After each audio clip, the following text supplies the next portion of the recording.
అనుభవాన్ని మీ కళ్ళ ముందుకు తీసుకొచ్చి మీ కొరకు ప్రార్థన చేసి ఈ కూటాన్ని ముగించాలని నేను ఆశపడుతున్నాను. పరిశుద్ధాత్మ దేవుడు మనందరితో మాట్లాడుదురుగాక. హల్లెలూయా. ఇంకా కాస్త గట్టిగా చెబుతాం, ఇంకా కాస్త హుషారుగా చెబుతాం, బిగ్గరగా చెబుతాం. మంచిది. నా వైపు చూడండి. బైబిల్లో చాలా కథలు ఉన్నాయి. బైబిల్లో చాలా కథలు ఉన్నాయి. ఒకటి కాదు, రెండు కాదు, చాలా కథలు ఉన్నాయి. ఏమండి, 12 సంవత్సరాలుగా రక్తస్రావం కలిగి జీవించిన స్త్రీకి దేవుడిచ్చిన వంటి ఆరోగ్యాన్ని గురించి ఒక కథగా చక్కగా రాసిపెట్టారు. 38 సంవత్సరాలుగా బెతెస్దా కోనేరు దగ్గర పడిపోయి బాగైన వాని యొక్క కథను గురించి కూడా రాసిపెట్టారు. తప్పిపోయిన గొర్రె పిల్లల గురించి, తప్పిపోయిన కుమారుని గురించి, పోగొట్టుకున్న నాణయమును గురించి కొన్ని కథలు బైబిల్ గ్రంథంలో రాసిపెట్టారు. ఎరికో నుండి యెరూషలేము నుండి ఎరికో పట్టణానికి దిగిపోతున్నటువంటి ఒక బాటసారి కథను కూడా బైబిల్లో రాసి ఉంచారు. ఇలా చాలా కథలు, అంటే ఆత్మానుసారంగా ఆత్మ సంబంధమైన వంటి అనుభూతితో కూడిన వంటి కొన్ని కథలు బైబిల్ గ్రంథంలో ఉన్నాయి. నేను ఈరోజు మీకు ఒక కథని చెప్పటానికి ఇష్టపడుతున్నాను. ఆ కథ పేరు ఏంటంటే, వింటున్నారా? ఆ కథ పేరు ఏంటంటే భాగ్యవంతుడు దౌర్భాగ్యవంతుడైన కథ. అనండి, భాగ్యవంతుడు దౌర్భాగ్యవంతుడైన కథ. భాగ్యవంతులుగా బ్రతికిన వారు భాగ్యవంతులుగానే బ్రతకాలి, కానీ దౌర్భాగ్యవంతులుగా మారకూడదు. ఈ వర్తమానం విన్న తర్వాత ఖచ్చితంగా దేవుడు మీలో ఒక స్పందన, ఒక మలుపు, ఒక మార్పు తీసుకొస్తారని, ప్రత్యేకంగా పెను మార్పు తీసుకొని వస్తారని నేను విశ్వసిస్తున్నాను. ఆమేన్. హల్లెలూయా, హల్లెలూయా. బైబిల్ గ్రంథంలో ఏమండి, భాగ్యవంతుడు దౌర్భాగ్యవంతుడుగా మారిన విధానాల గురించి నేను మీకు చక్కగా అర్థమయ్యే రీతికి చెప్తాను. మీరు వింటూ రాసుకుంటూ ప్రయాణం చేయుదురుగాక. అసలు వాస్తవం చెప్పాలంటే ఏమండి, ఇశ్రాయేలు ప్రజలు ఇంచుమించు 430 సంవత్సరాల నుండి 450 సంవత్సరాల లోపు ఐగుప్తులో బానిసత్వాన్ని అనుభవిస్తున్నారు. భయంకరమైన వంటి బానిసత్వం. ఆ బానిసత్వం నుండి వారిని విడిపించడానికి వారు దేవునికి ప్రార్థన చేయగా, దేవుడు మోషే అని ఒక నాయకుడిని పంపించి వారిని ఆ బానిస గృహంలో నుంచి విడిపించి వాగ్దాన భూమికి తోడుకొని వెళ్ళాడు. కొంతకాలమైన తర్వాత కనుమరుగు అయిపోయాడు మోషే. తదుపరి యెహోషువ నాయకత్వంలో వాళ్ళందరూ కానానికి చేరుకోవటం జరిగింది. ఈ కానాను యాత్రలో కానాన్లో అడుగుపెట్టింది ఎవరంటే ఇద్దరే. ఏమండి, 6 లక్షల మంది పురుషులు, భార్యా బిడ్డలు ఇంచుమించు 20 లక్షల మంది బయలుదేరిన వారందరూ కూడా ఆకులు రాలినట్టు రాలిపోయారు ఆ 40 సంవత్సరాల్లో. ఆ 40 సంవత్సరాలు నిలిచున్నది ఎవరయ్యంటే 2 వ్యక్తులే. ఎవరు? కాలేబులు, యెహోషువ. తర్వాత ఆ యాత్రలో పుట్టిన బిడ్డలే ఎక్కడికి వెళ్ళారంట? కానానికి చేరుకున్నారంట. ఆ ఇద్దరిలో ఒకరి పేరు ఏం పేరంటే కాలేబు. అనండి, చెప్పండి. కాలేబు. ఈ కాలేబు చాలా భక్తిపరుడు, మనందరికీ బాగా తెలుసు. నేను కాలేబు గురించి చెప్పట్లేదు, రాసుకోవటానికి ప్రయత్నాలు చేయకండి. అర్థమైందా? ఈ కాలేబు చాలా భక్తిపరుడు, దేవుని హృదయాన్ని దోచుకున్నవాడు, దేవునికి నచ్చినవాడు, ఏమండి, దేవుని ఆత్మను పొందిన వంటివాడు. విశ్వాసం చెడిన ప్రజలందరి జీవితంలో విశ్వాసాన్ని నింపినవాడు, విశ్వాసముతో ప్రజలు ప్రయాణం చేయటానికి పురిగొలిపిన వంటివాడు. కాలేబు లాంటి యథార్థవంతుడు భూమి మీద మనము చూడలేం. అలాంటి కుటుంబానికి సంబంధించిన ఒక్క వ్యక్తిని గురించి నేను ఈ పూట మీకు చెప్పబోతున్నాను.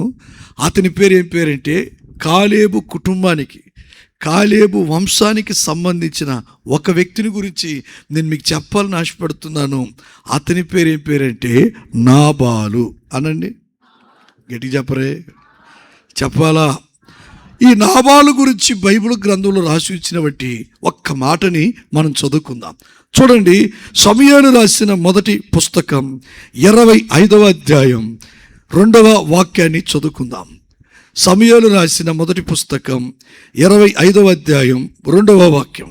కర్మేలులోని మాయాను నందు ఆస్తి గలవాడొకడు కాపురముండెను. కర్మేలులోని మాయానునందు ఆస్తి గల ఒకడు కాపురముండెను.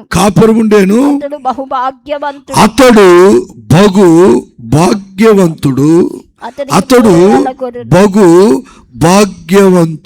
అనండి. అతడు బహు భాగ్యవంతుడు. 3వ వచనంలో అతని పేరు రాసి ఉంచారు. ఏం పేరు? అతని పేరు నాబాలు. చెప్పండి, అతడు బహు భాగ్యవంతుడు. అతని పేరు ఏం పేరంట? నాబాలు. ఇప్పుడు చెప్పండి, ఎవరి భాగ్యవంతుడు? నాబాలు. చెప్పాలా?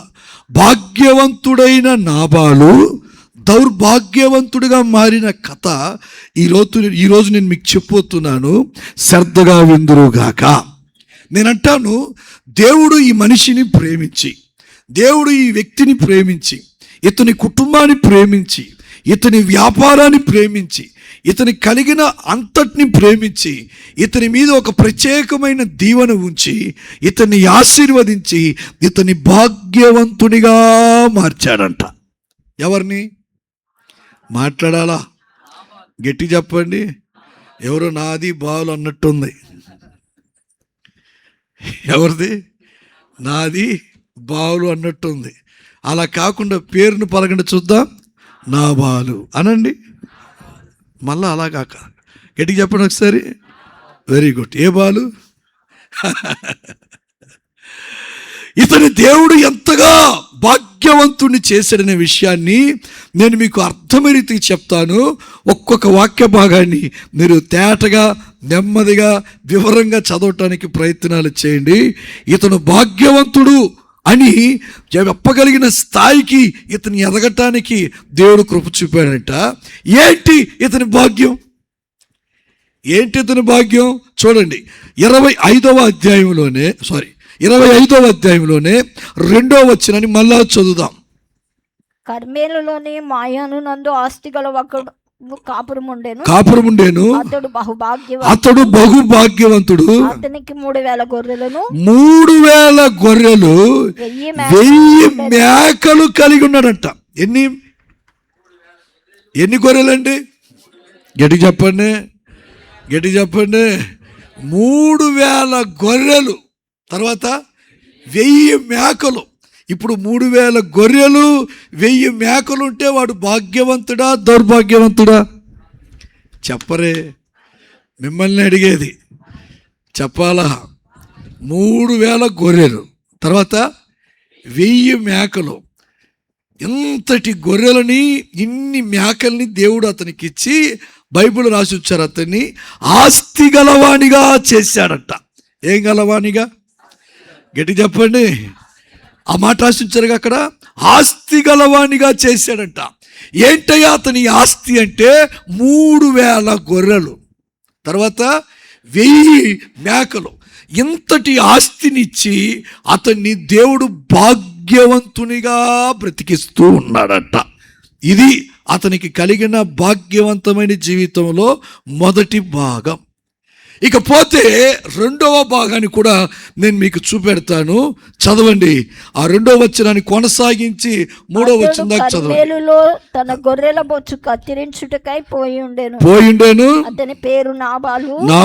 అతని భార్య పేరు అబిగయిలు. ఈ స్త్రీ బుద్ధి గలదై రూపవసి అయి ఉండెను. దేవునికి స్తోత్రం. ఇతనికి ఒక భార్య ఉందంట. ఆ భార్య ఎటువంటిదంట? ఆమె బుద్ధిని గురించి రాసి వచ్చారు అక్కడ. ఏమని? సుబుద్ధి కలిగినది. సుబుద్ధి అంటే మంచి బుద్ధి కలిగినది. ఏమండి? మంచి మనస్సు కలిగినది, మంచి హృదయము కలిగినది, మంచి ప్రవర్తన కలిగినది, మంచి అలవాటులు కలిగినది. ఎవరి భార్య? గట్టి చెప్పండి. ఇప్పుడు కొంతమందికి బీపీలు, షుగర్లు రాకుండా ఉండటానికి కారణం ఏంటి తెలుసా? రాకుండా ఉండటానికి కారణం మంచి భార్యలు దొరికారు. ఎవరైనా ఆమెను అంటున్నారా? ఒక్కరు ఆమెనంటే పొరపాటు కూడా ఒక్కరు కూడా ఆమెను అంటున్నారా? అంటలేదు. చూడండి, వాళ్ళు ఆమెనంటే ఒట్టు అంటలేదు. కొంతమందికి బీపీలు రావటానికి, షుగర్లు రావటానికి కారణం ఏంటంటే మంచి భార్యలు దొరక్కపోవటం వల్ల. ఇప్పుడు చెప్పండి ఆమె. అదిగో ఇప్పుడు చెప్పారు. ఈ మగా తల్లి పెట్టే టెన్షన్కి, టార్చర్కి ఏమొచ్చేస్తుంది? అన్నయ్య వాళ్ళ పక్కే మాట్లాడుతున్నారు, మా వైపు కూడా చూడండి అన్నయ్య అన్నట్టుంది మీ ఫీలింగ్. మంచి భార్య దొరికినట్టు మంచి భర్త దొరికారనుకోండి, మీరే భాగ్యవంతులు. స్తోత్రం, హల్లెలూయా. నేను అక్కడ భార్య అనే కాడ మంచి కుటుంబం అనే మాటని మెన్షన్ చేయాలని ఆశపడుతున్నాను. నా వైపు చూడండి. మంచి భర్త దొరికిన వారు, మంచి భార్య దొరికిన వారు, మంచి పిల్లల్ని కన్నవారు నిజంగా భాగ్యవంతులు. ఆ వరుస క్రమంలో నాబాలుకి మంచి భార్య ఉందన్నమాట. అంతే కదండి. అంటే మంచి కుటుంబం ఉందన్నమాట. మంచి కుటుంబం దొరికిన వాడిని భాగ్యవంతుడు అంటారా, దౌర్భాగ్యవంతులు అంటారా? మీరే చెప్పాలా. అర్థం చేసుకునే భార్య, భరించే భర్త, ప్రేమించే పిల్లలు, లోబడే పిల్లలు ఏమంటే దొరికారనుకోండి కుటుంబానికి. భార్యకి భర్త, పిల్లలు, భర్తకి భార్య, భర్త, పిల్లలు దొరికారనుకోండి, ఆ కుటుంబం ఎలా ఉంటే చెప్పనా, చిన్న పరలోకంగా మారిపోతారు. అవునంటారా కాదంటారా? కాదా అవునా? చెప్పండి. చెప్పరే. మీకు ఒక మాట చెప్పనా, మంచి భర్త కానీ మీకు దొరికాడు అనుకోండి, దునియాని ఏలేస్తారు. దేనికి? దునియాని మొత్తం ఏలేస్తారు మీకు మంచి భర్త కానీ దొరికితే. అంతే కదండి. చాలామంది అభిప్రాయాలు, ఆశ, ఆలోచన, కోరిక, ప్రార్థనలు కూడా అవే. అలాగనే జరుగునుగాక. ఇతను భాగ్యవంతుడని ఎందుకు చెప్పగలుగుతున్నారంటే మంచి కుటుంబం. ఎవరికి చెప్పాలా? మంచి కుటుంబాన్ని దేవుడు ఇచ్చాడంట. అందుకే అతను ఏమయ్యాడంట? చెప్పాలా? భాగ్యవంతుడు అయ్యాడంట. స్తోత్రం, హల్లెలూయా. ఇంకొక మాట చెప్పనండి మీకు. దావీదు మహారాజు అనండి, గొల్యాతుని నేల కూల్చినవాడు. ఎవరిని చెప్పరే? గొల్యాతుని నేల కూల్చినవాడు, సౌలు సింహాసనాన్ని స్థిరపరిచినవాడు, అపజయపు రంగాన్ని, స్థితిని, పరిస్థితిని మార్చి విజయోత్సవమైన మార్గాల్లో ప్రజల్ని ఊరేగింప చేసినవాడు దావీదు. ఏమండి, సింహపు నోట నుండి, ఎలుకబంటి నోట నుండి గొర్రెపిల్లని విడిపించినవాడు దావీదు. దేవుని ఇష్టానుసారుడు, నచ్చినవాడు. అలాంటి దావీదు కూడా శుభవచనం చెప్పి దీవించగలిగిన వంటి స్థాయికి ఎదిగినవాడు. ఎవరంటే చెప్పాలా? ఎవరండి? నాబాలు. 6వ వచనం చదువుతారా? 6వ వచనం 25వ అధ్యాయంలో 6వ వచనం. ఆ భాగ్యవంతునితో దావీదు కూడా ఉచ్చరిస్తున్నాడు ఆ మాట. ఏమని? నీకును నీ ఇంటికి. హలో, మిమ్మల్ని అడిగేది. దావీదు కూడా ఉచ్చరిస్తున్నాడు ఆ మాట. ఏమని? ఆ భాగ్యవంతునితో నీకును నీ ఇంటికి, నీకు కలిగిన అంతటికి క్షేమమగునుగా. అంటే భాగ్యవంతుడు ఎవరంటే క్షేమంగా బ్రతికేవాడే భాగ్యవంతుడు. స్తోత్రం.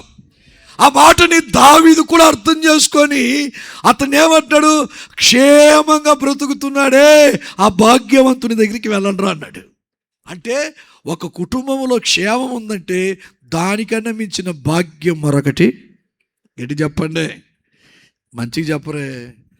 ఒక కుటుంబంలో క్షేమం ఉందండి, క్షేమము లేదు. ఏమి లేదు? క్షేమము లేక, క్షేమం ఉంటే ఏమి లేక. నా మాటలు మీకు అర్థమవుతున్నాయా? ఏమండి, క్షేమం అంటే కరువు. కరువు లేక ఏమండి ఎరువు ఉందనుకోండి, దాన్ని ఏమంటారు? అర్థం కావట్లేదా? కరువు లేని పరిస్థితి, కరువు అక్కడ దేవుడు తొలగించి ఎరువుతో నింపాడంట. దాన్ని ఏమంటారంటే క్షేమస్థితి అంటారు. ఇప్పుడు క్షేమస్థితి కలిగిన వాడిని భాగ్యవంతులు అంటారా, దౌర్భాగ్యవంతులు అంటారా? చెప్పాలా? ఓకే. ఇప్పుడు నా వైపు చూడండి. మీకు మంచి ప్రభుత్వ ఉద్యోగం దొరికింది, కాపాడుకుంటారా, పోగొట్టుకుంటారా? చెప్పరే. మిమ్మల్ని భరించే భర్త దొరికాడు, మిమ్మల్ని భరించే భర్త, కాపాడుకుంటారా పోగొట్టుకుంటారా? చెప్పండి. మిమ్మల్ని అర్థం చేసుకునే భార్య దొరికింది. మిమ్మల్ని అర్థం చేసుకుని మీరు సంపాదించే సంపాదనలో కాపురం చేసే భార్య మీకు దొరికింది. కాపాడుకుంటారా పోగొట్టుకుంటారా? నోరు తెరవండి అయ్యా, మీరే అమాయకులు కారులే. కాస్త నోరు తెరిచి మాట్లాడండి. కాపాడుకుంటారా పోగొట్టుకుంటారా? మిమ్మల్ని కూర్చొని పెట్టి పోషించగలిగిన పిల్లలు మీకు పుట్టారు. అలాంటి పిల్లల్ని కాపాడుకుంటారా పోగొట్టుకుంటారా? చెప్పరే. మంచి బంగారం ఏమండి ఇంటి నిండుగా ఉంది, ఒంటి మీద ఉంది, దాన్ని ఎవడైనా పోగొట్టుకుంటాడా కాపాడుకుంటాడా? మంచి ఫలం ఇచ్చే పైరిచ్చే చేను ఉంది, ఆ చేనుని పోగొట్టుకుంటారా కాపాడుకుంటారా? చెప్పరే. ఒక మంచి చెట్టు సంవత్సరానికి 3 కాపులు ఇస్తుంది. అది జామ చెట్టు అయి ఉండొచ్చు, మామిడి చెట్టు అయి ఉండొచ్చు, మునగ చెట్టు అయి ఉండొచ్చు. కాపాడుకుంటారా? ఆశీడ్ తీసుకెళ్ళి పోసి పాడు చేస్తారా? చెప్పరే. మంచి కోడలు అత్తమ్మ రమ్మంటే వస్తుంది, పొమ్మంటే పోద్ది. కోడలను కాపాడుకుంటారా పోగొట్టుకుంటారా? మంచి అత్తమ్మ కోడల్ని డిస్టర్బే చేయట్లేదు, కాపాడుకుంటుందా పోగొట్టుకుంటుందా? చెప్పండి. కొడుకునే మేమరిపించగలిగిన అల్లుడు దొరికాడు. కొడుకు ఉన్నా ఒకటే, లేకపోయినా ఒకటే అన్నంతగా అల్లుడు ప్రవర్తిస్తున్నాడు. కాపాడుకుంటారా పోగొట్టుకుంటారా? చెప్పరే. మంచి వ్యాపారం, మంచి చేపల చెరువు, మంచి రొయ్యల చెరువు, మంచి కొబ్బరి తోటలో, లంకలో ఏంటంట, వంకలు కాదు లంకలు. కాపాడుకుంటారా పోగొట్టుకుంటారా? చెప్పరే. మంచి సంఘం, మంచి సేవకుడు, మంచి ఉపదేశం, మంచి నడిపింపు. కాపాడుకుంటారా పోగొట్టుకుంటారా? చెప్పాలా అందరు చెప్పండి. కాపాడుకుంటామనేవారు గట్టిగా చెప్పండి. ఇప్పుడు దాకా నేను చెప్పినవన్నీ కాపాడుకుంటారా పోగొట్టుకుంటారా? కాపాడుకుంటారు. పోగొట్టుకుంటారా? ఇప్పుడు కాపాడుకునేవాడు భాగ్యవంతుడా, పోగొట్టుకున్నవాడు భాగ్యవంతుడా? చెప్పాలా. కాపాడుకున్నవాడినే భాగ్యవంతుడు అంటారు, పోగొట్టుకున్నవాడిని మరేమంటారు? అది పాయింట్. పోగొట్టుకున్న వారిని ఏమంటారు చెప్పండి? మంచి భర్త దొరికిందండి, పోగొట్టుకుంది మగాతల్లి, ఆవిడనేమంటారు? దౌర్భాగ్యురాలా అంటారు. మంచి భార్య దొరికిందండి, పోగొట్టుకున్న వాడిని ఏం చూసేమంటారు? దౌర్భాగ్యుడా అని అంటారు. మంచి పిల్లలండి, మిమ్మల్ని కూర్చొని పెట్టి పోషించగలరు, అలాంటి పిల్లలు పుట్టారు. అలాంటి పిల్లలు కూడా పోగొట్టుకున్నాం, మిమ్మల్ని ఏమంటారు? దౌర్భాగ్యవంతులారా అంటారు. మంచి ఉద్యోగం పోగొట్టుకున్నాం, ఏమంటారు? మంచి ఉద్యోగాన్ని పోగొట్టుకున్నాం, భాగ్యవంతులు అంటారా దౌర్భాగ్యులు అంటారా? దౌర్భాగ్యవంతులారా అని అంటారు. మంచి ఇల్లు, మంచి హోదా, మంచి పొలం, మంచి స్థలం, మంచి లైఫ్, మంచి భవిష్యత్, దీన్ని పోగొట్టుకున్న వారిని ఏమంటారంటే దౌర్భాగ్యులు అంటారే కానీ భాగ్యవంతులు అనరు. మంచి సంఘం, మంచి ఉపదేశం, మంచి సేవకులు పోగొట్టుకున్న వారిని ఏమంటారు? భాగ్యవంతులు అంటారా దౌర్భాగ్యవంతులు అంటారా? అందరు చెప్పండి. చెప్పాలా. ఇప్పుడు ఈ నాబాలుకి 3000 గొర్రెలు ఉన్నాయి. ఎన్ని గొర్రెలు? 1000 మేకలు ఉన్నాయి. ఇందుని బట్టి అతను ఏమయ్యాడు? భాగ్యవంతుడయ్యాడు, ఆస్తిపరుడు, భాగ్యవంతుడయ్యాడు. ఇతనికి దొరికిన భార్య ఎటువంటిదంట? సుబుద్ధి కలిగిందంట. మంచి బుద్ధి, మంచి మనసు, మంచి హృదయం, ఏమంటే మంచి ప్రవర్తన కలిగిన భార్య, మంచి ప్రవర్తన కలిగిన భర్త, మంచి కుటుంబం. భాగ్యవంతుడా దౌర్భాగ్యవంతుడా? ఏమండి, గనుడైన దావీదు రాజే అతని మెచ్చుకొని అతని భాగ్యవంతుడిని ఎరిగి అతనికి క్షేమవచనం పలుకుతున్నాడు. అతని ఇంట్లో క్షేమం ఉందని దీవిస్తున్నాడు, ఉండాలని కోరి ఆశించి ఆశీర్వదిస్తున్నాడు. ఇప్పుడు చెప్పండి, అతను భాగ్యవంతుడా దౌర్భాగ్యవంతుడా? ఇప్పుడు ఇంతటి భాగ్యాన్ని దేవుడు అతనికి ఇచ్చినప్పుడు కాపాడుకోవాలన్నా పోగొట్టుకోవాలన్నా? చెప్పాలా. కాపాడుకోవాలన్నా పోగొట్టుకోవాలన్నా? అందరు చెప్పండి. ఏం చేయాలా? మరి వీడు కాపాడుకున్నాడు అనుకుంటారా? పోగొట్టుకున్నాడు. భాగ్యవంతమైన జీవితాన్ని ఇస్తే పరిశుద్ధ గ్రంథం అతనికి పెట్టిన పేరేంటంటే ఆ భాగ్యవంతుడు అని, బహు భాగ్యవంతుడని. దావీదు పెట్టిన పేరంటే ఆ భాగ్యవంతుడికి పోయి చెప్పండి క్షేమము కలుగును గాకని. రాజుతో సగా మెచ్చుకోగలిగిన భాగ్యవంతమైన జీవితాన్ని జీవిస్తున్న ఇతను జీవితం ఒకప్పుడు అకస్మాత్తుగా దౌర్భాగ్య స్థితికి దిగజారిపోయింది. ఒకప్పుడు అకస్మాత్తుగా చెప్పరే దౌర్భాగ్య స్థితికి దిగజారిపోయింది. ఏమైపోయింది? మాట్లాడట్లేదు మీరు. భాగ్యవంతుడనే స్థాయి నుండి ఒక్క క్షణముల రెప్ప పాటున దౌర్భాగ్యవంతుడుగా మారిపోయాడు. ఎక్కడో ఉండాల్సిన వంటి వాడు ఉన్నవాడు ఇప్పుడు అట్టడుగుకి దిగొచ్చేసాడు. పాతాళానికి దిగిపోయినట్లు, యెరూషలేము నుంచి యెరికోకు దిగి వచ్చినట్లు ఏమండి అట్టడుగుకి దిగిపోయాడు. ఏం చేస్తే దిగిపోయాడు? భాగ్యవంతుడు దౌర్భాగ్యవంతుడుగా మారిపోవటానికి గల కారణం ఏంటి? భాగ్యవంతుడుగా బ్రతుకుతున్నవాడు ఆ స్థాయిని అలాగనే కాపాడుకుంటూ, ఆ విధానాన్ని అలాగనే కాపాడుకుంటూ, ఏంటి దేవుడిచ్చిన ఆ పుష్కలాన్ని అలాగనే కాపాడుకుంటూ, దేవుడిచ్చిన ఆ ఉన్నతమైన అనుభూతిని అలాగనే కాపాడుకుంటూ వెళ్ళిపోయితే తన జీవితం ధన్యమయ్యేది. అయితే చేయరాని పనులు చేయటం వలన అతను ఇప్పుడు అభాగ్యవంతుడు అనే స్థాయిలో నుండి దౌర్భాగ్యవంతుడు అనే స్థాయికి దిగజారిపోయాడు. ఏం చేశాడు పాస్టర్ గారు? ఏం చేస్తే ఈ స్థాయికి దిగజారిపోయాడంటారా? నేను మీకు అర్థమయ్యే రీతిగా చెప్తాను. శ్రద్ధగా విందురుగాక, శ్రద్ధగా విందురుగాక. భాగ్యవంతులు దౌర్భాగ్యవంతులుగా మారిన కథ. వీడు దౌర్భాగ్యవంతుడుగా మారటానికి గల కారణం ఏంటని చెప్తున్నాను వినండి. భాగ్యవంతుడుగా బ్రతికిన ఇతను ఆ స్థాయిని అలాగనే కాపాడుకొని ఉంటే బాగుండేది. చేరాని పనులు చేసి ఇప్పుడు ఆ స్థానాన్ని కోల్పోయి దౌర్భాగ్య స్థితిలోకి దిగిపోయాడు. ఏం చేస్తే దౌర్భాగ్య స్థితిలోకి దిగిపోయాడు అనే విషయాన్ని నేను మీకు అర్థమయ్యే రీతికి చెప్తాను. శ్రద్ధగా వినండి. నంబర్ 1 ఏంటంట? మొదటి పాయింట్ చెప్తాను వినండి. ఒక రోజున ఈ కర్మేలు వాసి నాబాలు దావీదు దగ్గరికి వెళ్ళాడంట. ఎక్కడికి వెళ్ళాడంట? మాట్లాడరే. దావీదు దగ్గరికి వెళ్ళాడంట. గొర్రెల బొచ్చు కత్తిరించుకోవటానికి తన పనివారిని అంట పెట్టుకొని వెళితే, తన పనివారితో పాటు ఎక్కడ బ్రతికాడంటే కొంతకాలం దావీదు దగ్గర బ్రతికాడంట. ఇతను గొర్రెలు కానీ సంపాదించుకున్న సంపాద కానీ దోపుడు సొమ్ము కింద పాకుండా దావీదు అనుచరులు నాబాలు గొర్రెలని, నాబాలు పనివారిని ఎలా కాపాడుకున్నారంటే ప్రాకారముగా ఉండి కాపాడారంట. ఎవరు చెప్పాలా? ఎవరండి? దావీదు అనుచరులు ఈ నాబాలుకి సంబంధించిన పనివారిని, అతని గొర్రెలని, అతని వ్యాపారాన్ని గౌరవించి అతన్ని కనుపాపలా కాపాడుకున్నారంట. మంచిగా వ్యాపారం చేశాడు, మంచిగా డబ్బు కూడబెట్టుకున్నాడు.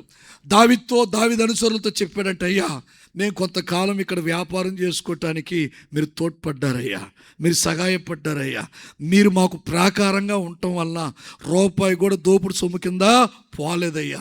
మీరు మా చుట్టూ ఉండటం వలన మమ్మల్ని చాలామంది గౌరవించారయ్యా. మా దగ్గర ఎవరు మమ్మల్ని మోసం చేయటానికి, బెదిరించడానికి, కలవపరచడానికి దగ్గరికి రాలేదయ్యా. మీరు చేసిన మేలుకి నిండు కృతజ్ఞతలు అని చెప్పి వెళ్ళిపోయారంట. ఎవరు చెప్పాలా? నాబాలు పనివారు వెళ్ళిపోయారంట. ఇప్పుడు దావీదుకి నాబాలు దగ్గరికి వెళ్ళాల్సినటువంటి ఒక పరిస్థితి ఎదురైందంట. ఎవరికి చెప్పాలా? దావీదుకి నాబాలు దగ్గరికి వెళ్ళాల్సిన పరిస్థితి ఎదురైందంట. నాబాలు దగ్గరికి వెళ్ళాల్సిన పరిస్థితి ఎదురై, రాజు కదా, తను వెళ్ళటానికి కాస్త ప్రెస్టేజ్ ప్రాబ్లం అయి ఒక చోట ఆగి పనివారిని పంపించాడంట.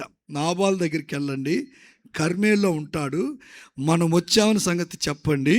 వాడు మన దగ్గరికి వచ్చినప్పుడు వాడు మనకు చేసిన మేలుల గురించి తెలియచేసి మనకి తినటానికి తాగటానికి కావాల్సిన పదార్థాలను తీసుకురండి అని చెప్పి దావీదు ఎవరిని పంపాడు? చెప్పాలా? ఇప్పుడు మీకు ఇంకా అర్థం రీతికి చెప్తాను, శ్రద్ధగా వినండి. నేను ఇప్పుడు అమలాపురం వచ్చా. ఎక్కడికి వచ్చా? అమలాపురంకు రాగా నన్ను స్టేషన్కి వచ్చి పికప్ చేసుకొని మీ అయ్యగారు మంచి రూమ్లో పెట్టి పొద్దుటి నుంచి మంచి భోజనాలతో మంచి పదార్థాలతో మమ్మల్ని తృప్తిపరుస్తూ మాకు కావాల్సిన ఏర్పాట్లన్నీ చేసి చక్కగా చూసుకుంటున్నారు. చూసుకున్నారా? చూసుకోలేదంటే చూసుకున్నారు. ఇప్పుడు నేను ఈ రాత్రి కోటమైపోయింది, చెన్నై వెళ్ళిపోతా. రేపో వారమో 10 రోజులైన తర్వాత మీ అయ్యగారు చెన్నైకి వస్తారు, నాకు ఫోన్ చేస్తారు. నేనేం చేయాలా? చెప్పరే. మీ ఓపిక అసలు మీ మౌనం నశించును గాక. పెదవిప్పండి. మీ అయ్యగారు వారం 10 రోజులు 4 రోజుల తర్వాత చెన్నైకి వస్తారు, నాకు ఫోన్ చేశారు. నేను చెన్నైలోనే ఉన్నా. నాకు ఫోన్ ఎత్తా, లిఫ్ట్ చేశా. అయ్యగారు, నేను జాన్ వెస్లీని మాట్లాడుతున్నాను, అమలాపురం నుండి. మీ దగ్గరికి రావాలనుకుంటున్నానయ్యా, మీ దగ్గరికి రావాలనుకుంటున్నానయ్యా. నేను బస్ స్టాండ్లో ఉన్నా, ఎవరైనా పంపించయ్యా, వచ్చి నన్ను తీసుకెళ్ళండి అయ్యా అని అన్నాడు అనుకో, నేనేం చేయాలా? ఏం చేయాలా? ఎవరిని పంపించాలా? వచ్చిన పాస్టర్ గారిని వచ్చినట్టు పంపించేయాలనా? వెళ్ళిపోనాలనా? ఎవరిని పంపించాలా చెప్పండి? పిల్లలు పంపించటమో, కుదిరితే నేనైనా వెళ్ళటమో, వెళ్ళి ఆ దైవజన్ని ఎక్కడికి తీసుకొచ్చుకోవాలా? ఎందుకంటే నేను అమలాపురం వచ్చినప్పుడు నన్ను ఎలా చూసుకున్నాడు? మంచిగా చూసుకున్నాడండి. ఇప్పుడు చెన్నై వచ్చాడు, నేను ఎలా చూసుకోవాలా? ఆయన చూసినంత చూడకపోయినా తులమో పొలమో నాకు కలిగిన దాంట్లో నేను చూసి పంపితే ఆయన ఏమవుతాడు చెప్పాలా? ఏం చేస్తాడండి? మరి ఇతనున్నాడే, ఎవరు? గట్టి చెప్పండి, ఎవరు? ఈ దరిద్రుడు ఉన్నాడే, ఈ నాబాలు. ఈ నాబాలు దరిద్రుడే అనాలి వాడిని. వాడు మాట్లాడతాడు. ఏమని మాట్లాడతాడు తెలుసా? చూడండి, వాడు మాటలు మాట్లాడుతుంటే నాకే వాడి మీద కోపం వచ్చింది. ఎవరి మీద? ఈ ప్రసంగం రాస్తా నాకు కోపం. ఇప్పుడే రాశా, ఈరోజే కొత్త ప్రసంగం ఇప్పుడే తయారు చేశా. నేను రాస్తా ఉన్నప్పుడు వాడి మీద నాకేమొచ్చిందంటే, పిచ్చి కోపం దగ్గరగా నూనెంటే గుద్దుదు అనిపించింది. అంటే ఏమీ లేదు వాడికి, ఏమీ లేదు. ఆ మాటలు చదవండి, కడుపు మండిపోతుంది.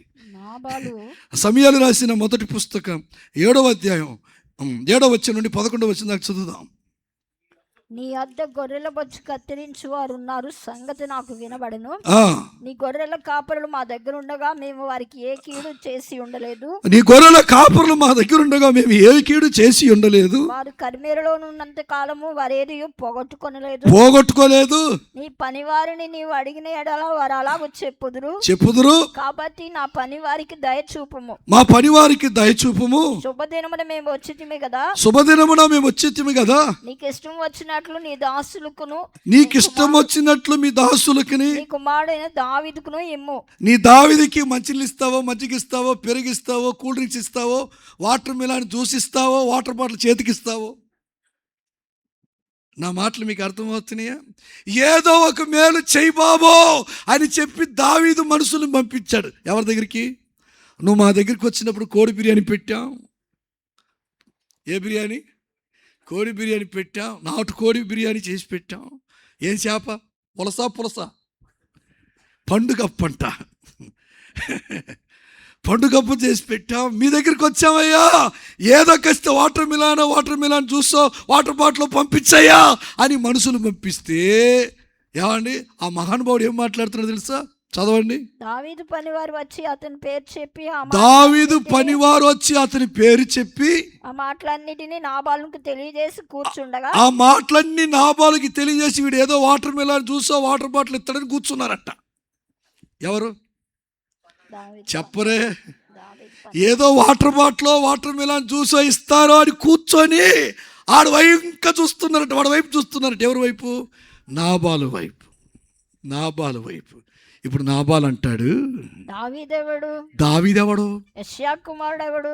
చెప్పాలా? దావీదు ఎవడరా జాన్ వెస్లీ అని నేను అన్నాను అనుకో, పరిస్థితి ఎలా ఉంటుంది?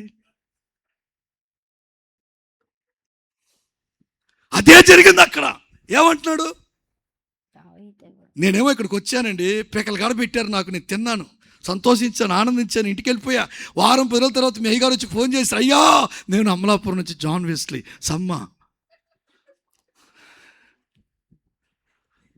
బస్ స్టాండ్లో ఉన్నానయ్యా, ఎవరైనా పంపించయ్యా అన్నప్పుడు నేనేమనాలా? తమ్ముడు మీరా ఎప్పుడు వచ్చారు, వెయిట్ చేయండి, 10 నిమిషాల్లో మనుషుని పంపిస్తానని చెప్తే హృదయం ఏమవుద్ది, చల్లపడుద్ది. కడుపు ఏమవుద్ది, పెట్టకపోయినా పెట్టే మాట అంటేనే నిండిపోద్ది. అయితే వీడేమన్నాడట, ఎవడు దావీదు, ఎవరు రా జాన్ వెస్లీ అన్నా అనుకో, అయిపోయింది కథ. అయ్యి బాబోయ్ పండు కప్ప, నాటుకోడి ఇన్ని పెట్టి తిన్నాక ఇప్పుడు నేను ఫోన్ చేస్తే ఎవరు అంటారు, వస్తుందా రాదా? ఏమండి దావీదు ఎవడు, చదువునానా? తమ యజమానులను విడిచి పారిపోయిన దాసులు ఇప్పుడు అనేకులు ఉన్నారు. తన యజమాని విడిచిపెట్టి పారిపోయిన దాసులు అనేకులు ఉన్నారు. నేను సంపాదించుకున్న అన్నపానములు గొర్రెల బొచ్చు కత్తిరించి వారి కొరకు నేను వధించిన పశు మాంసమును తీసి నేను బొత్తిగా ఎరగని వానికి ఇత్తునా.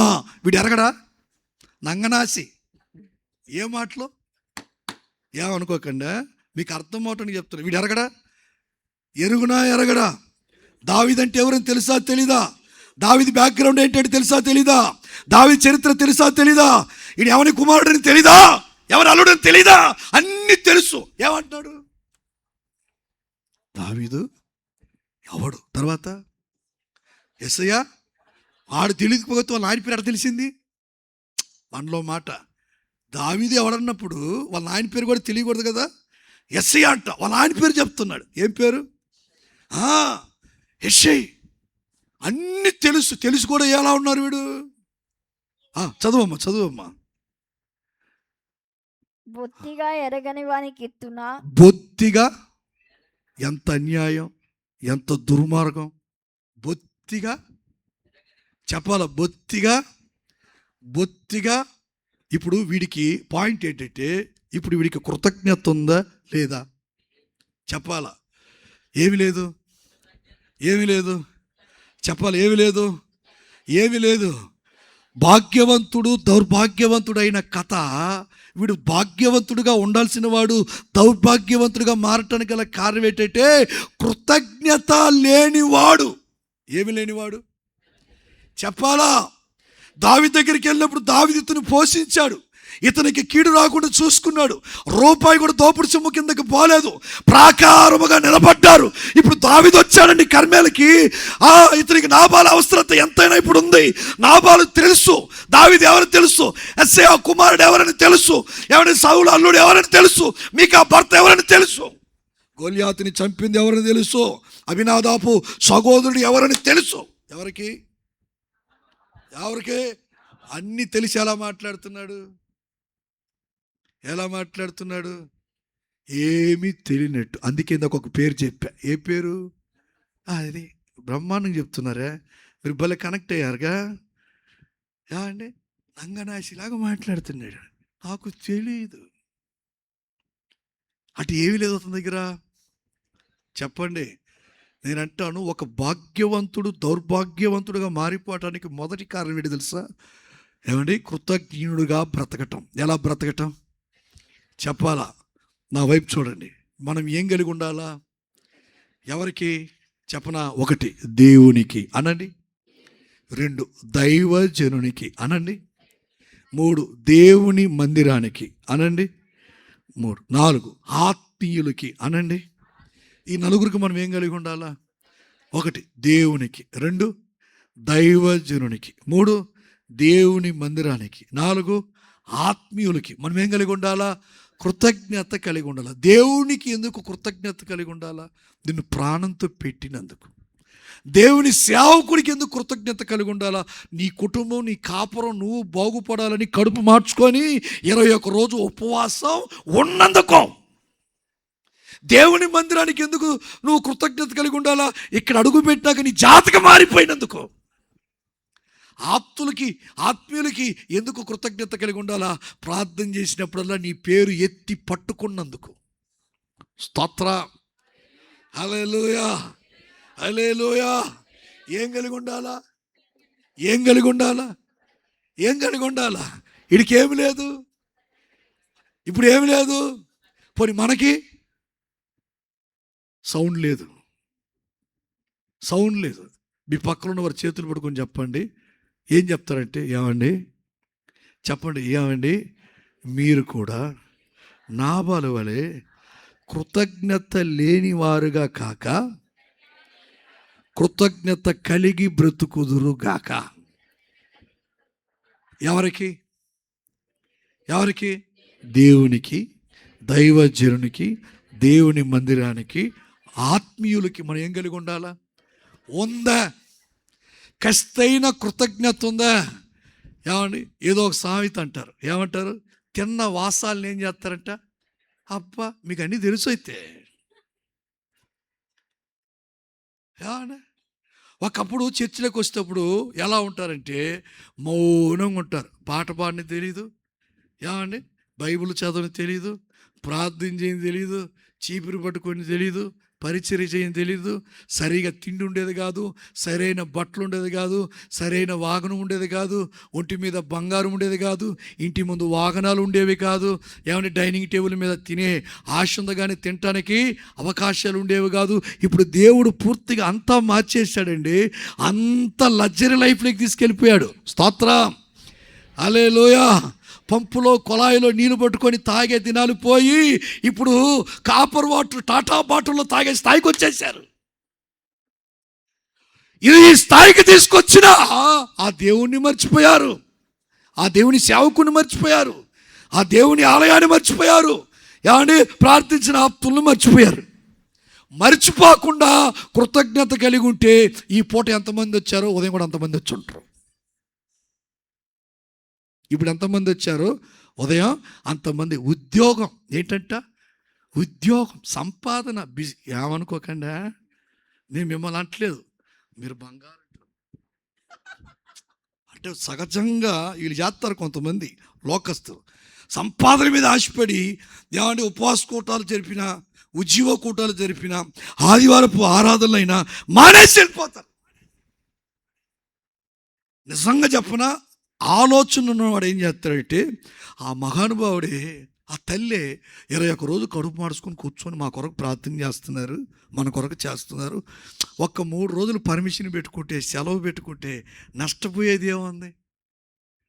అమ్మా, నష్టపోయేది ఏమైనా ఉందా? ఒక చిన్న యాక్సిడెంట్ రా, కాలు బెసికింది, ఎన్ని రోజులు ఉంటావు? కాస్త పెద్ద యాక్సిడెంట్ రా, కాలు ఎముక ఇరిగిపోయింది, ఎన్ని రోజులు ఉంటావు? 4 రోజులు బెడ్ రెస్ట్ అంట. వెంటనే లీవ్ లెటర్. ఏం లెటర్ చెప్పాలా? 3 రోజులు మిస్ అయిన వాళ్ళు 4 రోజులు కూర్చునే అంత స్థాయికి పోవాల్సిందేనా? అదే భాగ్యవంతుడుగా బ్రతకాల్సిన వారు దౌర్భాగ్యవంతులుగా మారిపోవటానికి కారణం ఏంటంటే ఇలాంటి పనికిమాల పనులు చేస్తేనే. ఏ పనే? కృతజ్ఞులుగా బ్రతకటం. ఎలా బ్రతకటం చెప్పాలా? కృతజ్ఞులుగా బ్రతకటం. ఎలా బ్రతకాలంటే కృతజ్ఞత కలిగి. ఆమేన్, ఆమేన్. ఈ కోటాలు నెల నెల జరుగుతాయా? ఉపవాస కోటాలు 6 నెలలకు ఒకసారి జరుగుతాయా? సంవత్సరానికి ఒకసారి జరుగుతాయా? గట్టిగా చెప్పరే.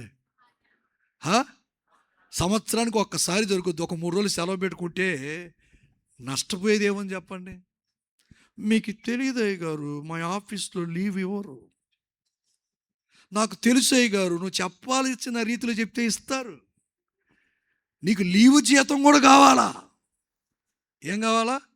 లీవులు దాచిపెట్టుకుంటే జీతం ఎక్కువ ఇస్తారంట. అందుకని ఆ జీతం కూడా కావాలని పనికి రాకుండా ఎక్కడ ఉంటావు? చెప్పాలి.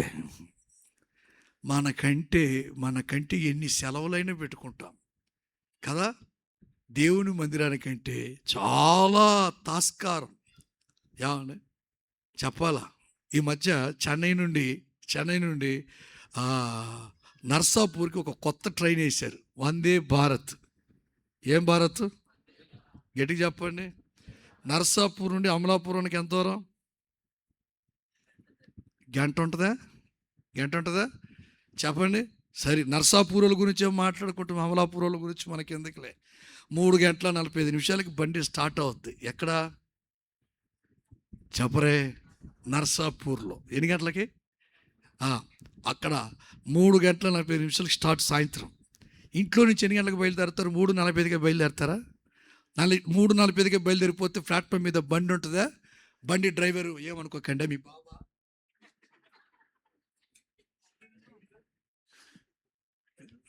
ఏమనుకోకండి, బండి డ్రైవర్ మీ బాబా.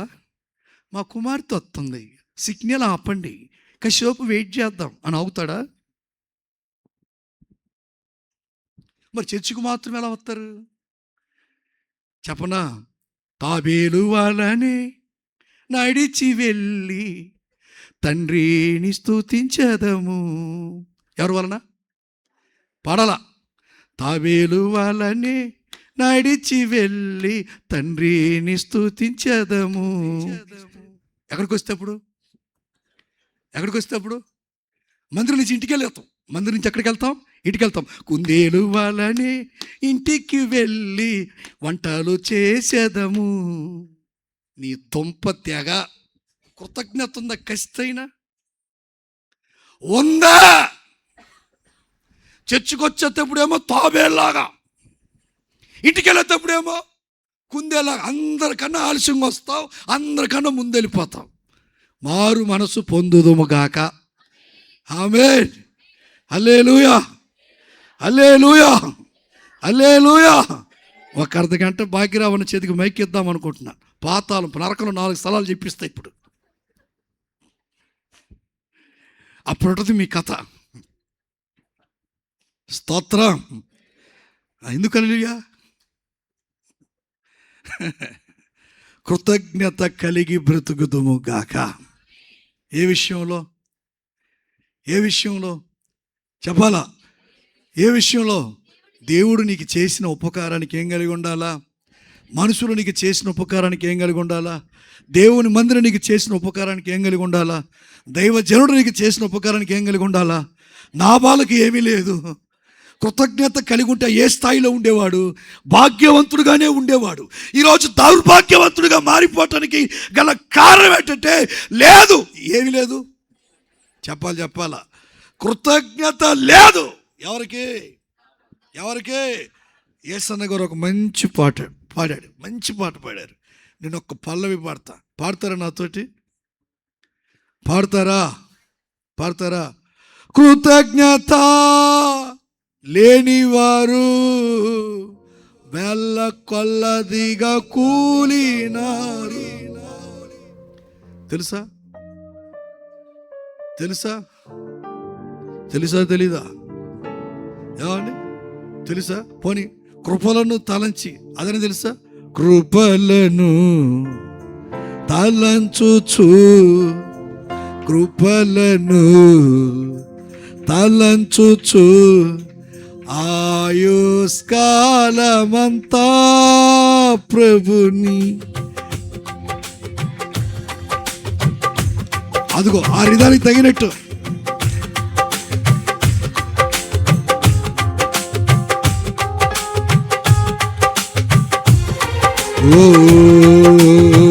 కృపలను తలంచుచు ఆయుష్కాలమంతా ప్రభుని కృతజ్ఞతతో స్తుతిస్తు.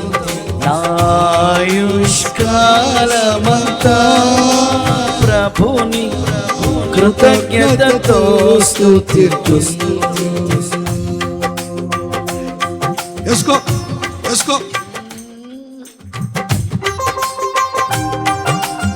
చప్పట్లు కొడుతూ దేవుడు చేసి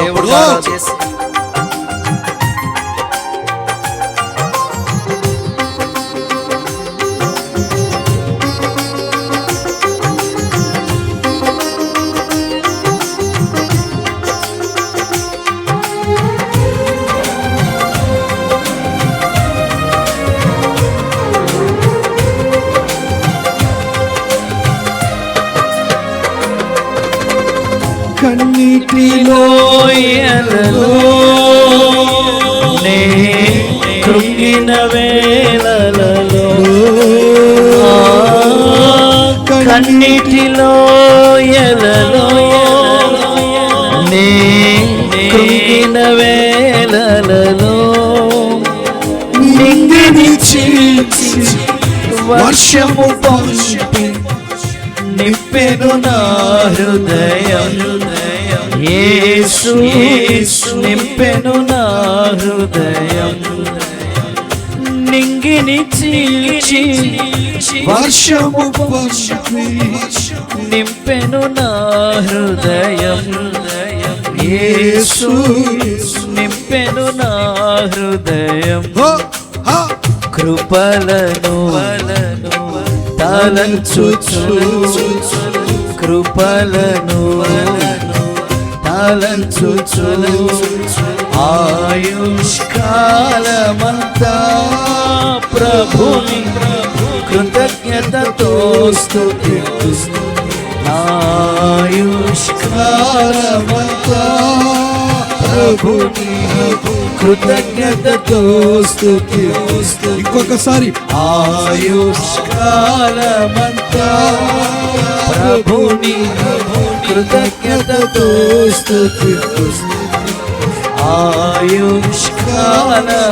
చేతులు పైకెత్తి, చేతులు ఊపుతూ ఆయుష్కాలమంతా స్తుతిస్తు, ఆయుష్కాలమంతా ప్రభుని కృతజ్ఞతతో స్తుతిస్తు, ఆయుష్కాలమంతా ప్రభుని కృతజ్ఞతతో స్తుతిస్తు.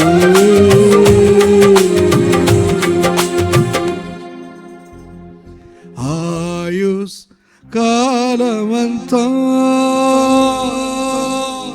ప్రభుని కృతజ్ఞతతో స్తుతింతు, నాయుష్కాలమంతా ప్రభుని కృతజ్ఞతతో స్తుతింతు. హల్లెలూయా. ఏం కలిగి ఉండాలా చెప్పండి? దేవుడు ఎన్నో విషయాల్లో మనకి తోడ్పడినందుకు మనం ఏం కలిగి ఉండాలా? ఉందా? వీడికేం లేదు చెప్పాలా? ఏం లేదు, కృతజ్ఞత లేదు. కృతజ్ఞత లేనివాడుగా మారిపోయాడు. దావీదు చేసిన ఉపకారాన్ని మరిచిపోయాడు. ఈరోజు చాలా మంది మనుషులు చేసే ఉపకారాలు, దేవుడు చేసే ఉపకారాలు మర్చిపోయి కృతజ్ఞత లేని వారుగా బ్రతుకుతున్నారు. మీకు ఒక మంచి మాట బైబిల్ గ్రంథంలో నుండి చూపెడతాను, మీరు చదివితే సెకండ్ పాయింట్లోకి వెళ్దాం. నేను చెప్తా వినండి. 10 మంది కుష్ఠరోగులు ఉన్నారండి. యేసు ప్రభువు ఆ గ్రామంలోకి వెళ్ళాడు. ఆ కుష్ఠరోగులు ఆయన్ని చూశారు. చూసిన వెంటనే పరిగెత్తుకుంటూ వచ్చారు. అయ్యా మమ్మల్ని బాగు చేయి అన్నాడు. మీరు వెళ్ళి యాజకులు కనపడండి రా, బాగైపోతారన్నారు. 10 మంది కుష్ఠరోగులు ఏమండి యాజకుల దగ్గరికి వెళ్తుండగానే ఏమైపోయారండి? స్వస్థత పొందారు. 9 మంది ఏమైపోయారో మొత్తానికి జంప్ అయిపోయారు. ఒక్కడ మాత్రం ఉన్నాడు. వాడు తిరిగి వచ్చి పరిగెత్తుకుంటూ వచ్చి యేసు ప్రభు ఎదుట సాగిలపడి నమస్కారము చేశాడంట. స్తోత్రం. ఎలా? సాగిలపడి నమస్కారం చేశాడంట. అక్కడ రాస్తూ ఒక మాట అంటారు, లూకా సువార్త ఏమండి 17వ అధ్యాయం 16వ వాక్యం. గొప్ప శబ్దముతో దేవుణ్ణి మహిమపరచుచు తిరిగి వచ్చి ఏం చెల్లించి అండర్లైన్ చేయండి, ఏం చెల్లించి? కృతజ్ఞతాస్తుతులు చెల్లించి ఆయనకి, ఆయన పాదాలు ఎదుట సాగిలపడెను. ఆమేన్, ఆమేన్. ఇతను కృతజ్ఞత ఉందంటారా లేదంటారా? ఉంది. ఒక రోగికి కృతజ్ఞత ఉందండి, ఆ రోగికి ఏమి లేదు. ఒక రోగి అండి, సమాజం అతని పక్కన పడేసింది, కుటుంబం అతని పక్కన పడేసింది, కొంతకాలం ఒంటరితనాన్ని అనుభవిస్తున్నాడు. అయినా వాడు గుండెలో ఏముందంటే కృతజ్ఞత భావం. వీడికేం లేదు, మాట్లాడలేదు, మంద చెప్పాలి, ఏం లేదు చెప్పాలా. నేను అంటాను కృతజ్ఞతతో బ్రతుకుతుము గాక. ఆమేన్. ఆప్తులు చేసిన మేలులు, దేవుని మందిరం చేసిన మేలులు, ఏమండి నా మాటలు మీకు అర్థమవుతున్నాయా? దైవజనుడు చేసిన మేలులు, ఉపకారాలు, ఏమంటే దేవుడు చేసిన ఉపకారాలు మనం మర్చిపోకుండా కృతజ్ఞత కలిగి బ్రతుకుదుము గాక. భాగ్యవంతుడు దౌర్భాగ్యవంతుడైన కథ. వీడు భాగ్యవంతుడుగా ఉండిపోయి ఉంటే బాగుండేదండి. దౌర్భాగ్యవంతుడిగా ఎందుకు మారాడంటే అతనిలో ఉన్న మొదటి బలహీనత, లోపం, కృతజ్ఞుడుగా మారిపోయాడు. కృతజ్ఞుడుగా అంటే కృతజ్ఞత లేనివాడుగా మారిపోయాడు. అదే దెబ్బేసింది. ఏమేసింది? దెబ్బేయటానికి కారణం ఏంటి తెలుసా? ఏమండి? కృతజ్ఞత లేనివాడుగా మారిపోయాడు. ఈరోజు మనలో అలాంటి అనుభూతి ఉండకుండా కృతజ్ఞత కలిగిన వారంగా మారిపోదుము గాక. స్తోత్రం.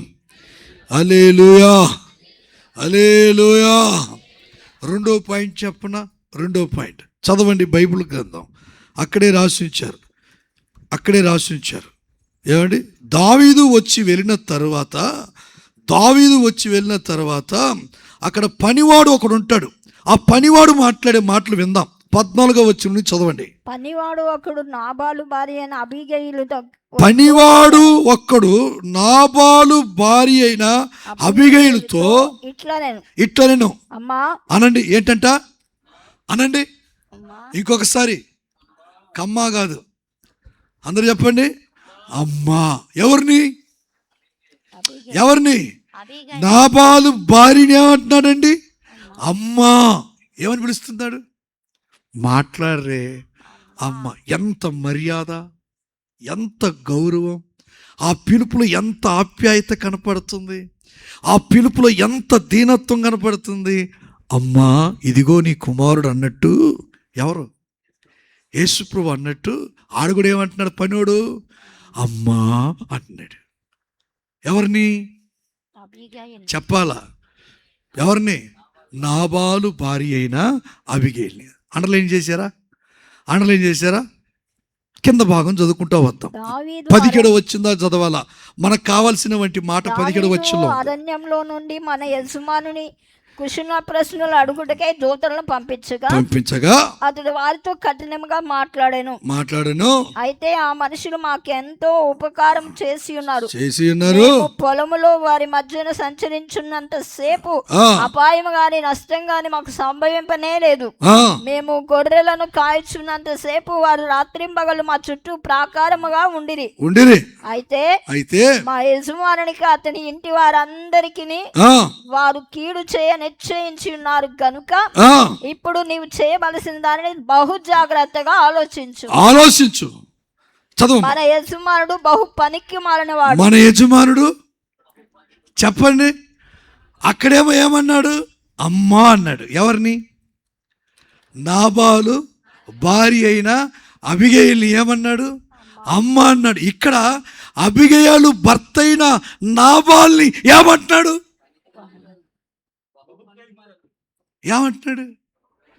చెప్పాలా?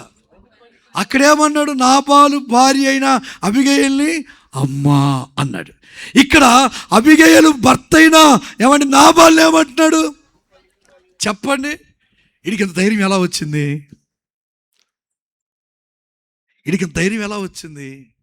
ఎందుకు ధైర్యం వచ్చింది చెప్పనా?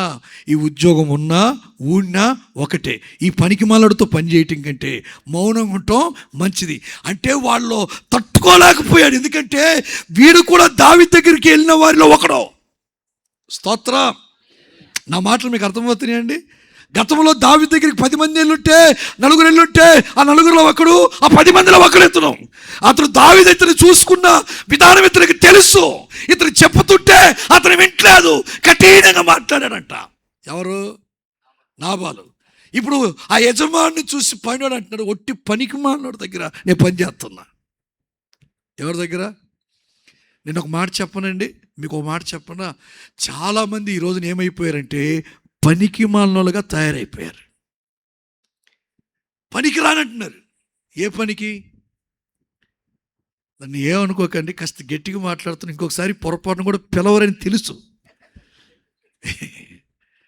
ఇంకొకసారి పిలవద్దని మీరే రికమెండేషన్ చేస్తారు అంటే తెలుసు. అయినా మాట్లాడక తప్పదండి. ఏం చేయని మొదలెట్టాడంట?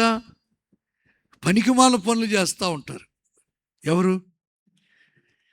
ఏమంటే నాబాలు ఏం చేశాడట? అక్కడ అమ్మ అన్నాడు, ఇక్కడేమన్నాడు? పనికిమాలినోడు అమ్మ. ఎంత పనికిమాలినోడు ఎక్కడ? భాగ్యవంతులుగానే ఉండాలి కానీ దౌర్భాగ్యవంతులుగా మారిపోకూడదు. ఇతను దౌర్భాగ్యవంతులుగా మారిపోవటానికి రెండో కారణం ఏంటంటే, ఒకటి కృతజ్ఞత లేకుండా ప్రవర్తించాడు, రెండోది పనికిమాలిన పనులు చేశాడు. ఏ పనులు చెప్పండి? చెప్పరే? నా మాట వినండి. ఏ పనులు చేశాడంట? మీకు యోహాను సువార్త 15వ అధ్యాయం గురించి తెలుసా తెలీదా? ఏం రాసి ఉంచారు అక్కడ? యోహాను సువార్త 15వ అధ్యాయంలో 2వ వచనం చదవండి. 2వ వచనం.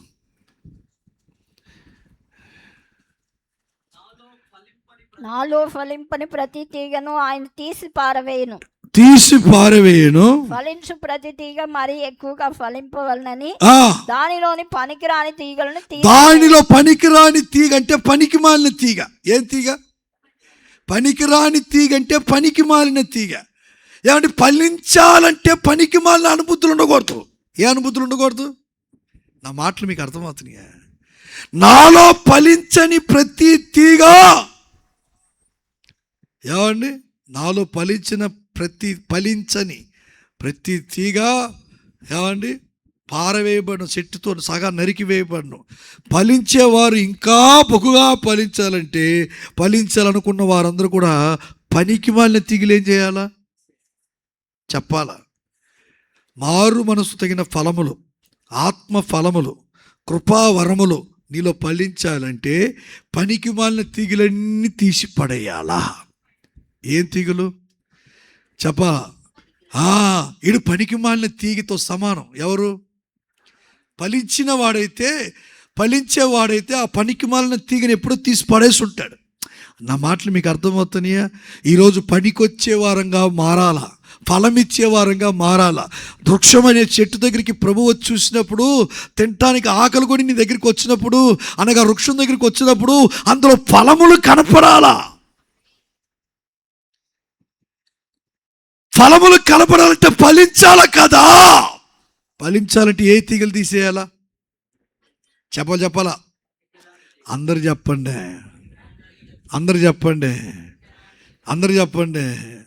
కాస్త లోతులోకి వెళ్దామా వద్దంటారా?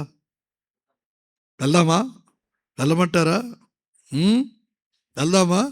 ఈ పనికి మాలిన తీగ అంటే ఏంటి చెప్పనా? ఒక్కసారి ఏమండి, రాజుల మొదటి పుస్తకం 21వ అధ్యాయం తీయండి. ఒక చిన్న చరిత్ర ఉంటుంది అక్కడ. రాజుల మొదటి పుస్తకం 21వ అధ్యాయం. 21వ అధ్యాయం తీసుకున్నారా? రెఫరెన్స్ చెప్పాలనా? చెప్తా, ఆగండి. జరిగిన విషయం చెప్తా.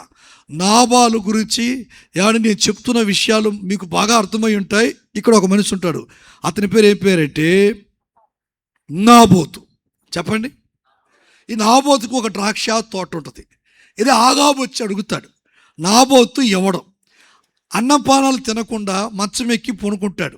భార్య వస్తుంది, యెజబెలు, మగా తల్లి, కలకత్తా కాళీమాతలాగా వస్తుంది. ఎవరి దగ్గరికి? నాబాల్ దగ్గరికి. డార్లింగ్, ఏంటి డైనింగ్ హాల్లో కనపడలేదు? ఏమైంది అంటే గ్యాస్ట్రిక్కా, ఈయన జెలుసని ఈయన అడిగుంటుంది. వాడు అంటాడు నాకు వద్దు అని. మరి ఏమైందని ఎందుకు తినలేదు అంటే, పలానోడిని ఏం అడిగాను? ద్రాక్ష తోట అడిగాను, వాడు ఇవ్వలేదు అనగా ఇక రాజకీయం స్టార్ట్ చేసింది ఆవిడ. నీకు ద్రాక్ష తోట కావాలి అంతే కదా, నేను ఇప్పిస్తాను, ఏం కలవరపడద్దని చెప్పి అతని మీద అబద్ధ సాక్ష్యం చెప్పటానికి 2 పనికిమాలినోళ్ళని తయారు చేసింది. ఎవరు? కలకత్తా కాళీమాత, యెజబెల్. మన కాళీమాత ఆమె.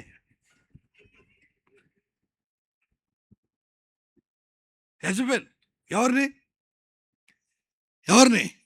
పనికిమాలి. చదవండి ఆ మాట. 13. అప్పుడు 2 పనికిమాలిన మనుషులను సమాజంలో ప్రవేశపెట్టి అతని ఎదుట కూర్చుండి నాబోతు దేవుణ్ణి రాజును దూషించినని జనుల సమక్షమున నాబోతు మీద సాక్ష్యము పలకగా వారు పట్టణపు బయటికి అతన్ని తీసుకొని పోయి రాళ్లతో చావకొట్టిరి. ఎవరిని చెప్పాలా? నాబోతు మీద అబద్ధ సాక్ష్యం చెప్పటానికి, నాబోతు సావుకి ఎవరి కారణం? పనికిమాలినోళ్ళే. కొంతమంది పనికిమాలులు ఏం చేస్తారంట? అబద్ధ సాక్ష్యం చెప్తా తిరుగుతారట. చూడండి చూసినట్టు, మిమ్మల్ని వినండి వినని విన్నట్టు, జరిగినట్టు, లేనిది ఉన్నట్టు, ఇలా పనికిమాలిన అబద్ధ సాక్ష్యం చెప్పుకొని తిరిగే వారిని ఏమంటారంటే పనికిమాలినోళ్ళు అంటారు. ఏమంటారండి? చెప్పరే, ఏమంటారు? పనికిమాలినోళ్ళు వీళ్ళందరూ. కొంతమందికి ప్రేరేపణలు వస్తూ ఉంటాయి. ఏం ప్రేరేపణలు చెప్పనా? వ్యర్థమైన ప్రేరేపణలు. చెప్పండి, చెప్పాలా? ఏం ప్రేరేపణలు? అలా వ్యర్థమైన ప్రేరేపణకి కనెక్ట్ అయ్యే వాళ్ళందరూ కూడా పనికిమాలోలే. అమ్మో, నేను చెప్పలా, ద్వితీయోపదేశకాండం 13వ అధ్యాయం 13వ వాక్యం చెప్తుంది. చదవండి ఒకసారి. ద్వితీయోపదేశకాండం 13వ అధ్యాయం 13వ వాక్యం. పనికిమాలిన కొందరు మనుషులు మధ్య లేచి మీరు ఎరుగని ఇతరి దేవతలను పూజింతుము రండని తమ పుర నివాసులను ప్రేరేపించిరని. వ్యర్థమైన ప్రేరేపణ ఎవరికి వస్తుంది? చెప్పండి. ఈ మధ్యకాలంలో కొంతమందికి వ్యర్థమైన ప్రేరేపణలు వచ్చినాయి. చర్చికి వెళ్ళే వాక్యం వినాలా? యూట్యూబ్ పెట్టుకుని ఇంట్లో కూడా వాక్యం వినొచ్చు.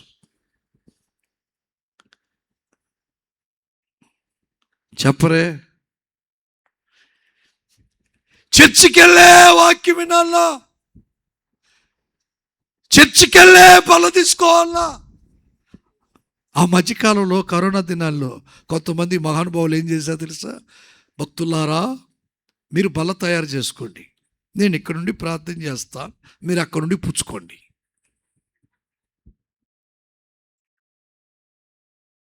కష్టకాలమే, నేను కాదు అంటలేదు ఏమండి, బయటికి రాలేని పరిస్థితి, మందిరంలో కూడుకోలేని పరిస్థితి అయినా తరతరముల నుండి మనం పాటిస్తున్న పరిశుద్ధులు మనకు నేర్పిన క్రమాన్ని తప్పిపోతామా?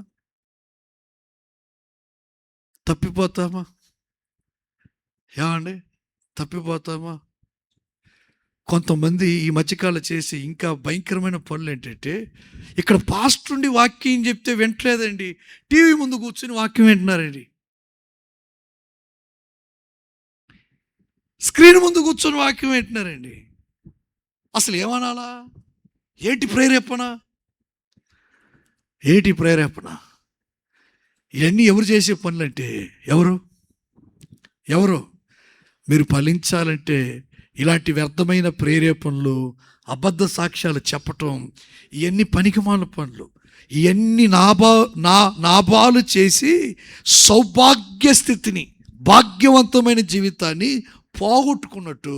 నా మాట వినండి, దయతో ఇలాంటి పనులు చేయటం మానేయండి. స్తోత్రం. ఏ పని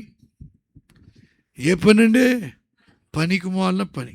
ఫలించే ప్రతి తీగ మరి ఎక్కువగా ఫలించాలంటే ఏం చేయాలా? ఫలించాలని ఆశపడే వారు చేతులు ఎత్తి చెప్పండి ఒకసారి, ఆమేన్. పనికిమాలిన తీగలు ఏం చేయాలా? తీసేం చేయాలా? పడేసి మళ్ళీ అన్ని కట్టకట్టి బీరులో పెట్టుకో. ఏం చేయాలా? తగలబెట్టాలా, కాల్చివేయుదుము గాక. ఏంటి చెప్పాలా? పనికిరాని తీగలన్నిటినీ కాల్చివేయుదుము గాక. ఈ పనికిమాలిన తీగ ఎవరిలో ఉన్నది? నాబాల్లో ఉన్నది. అందుకే అతను ఏమైపోయాడంటే, భాగ్యవంతుడిగా బ్రతకాల్సిన వాడు దౌర్భాగ్యవంతుడిగా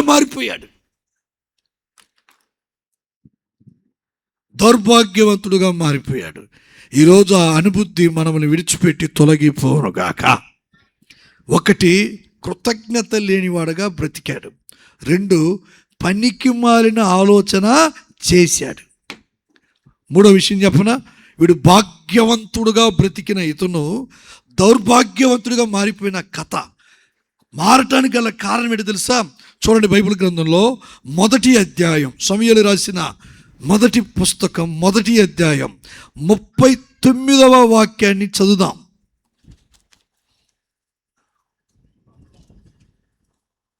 29 అమ్మా, 39 25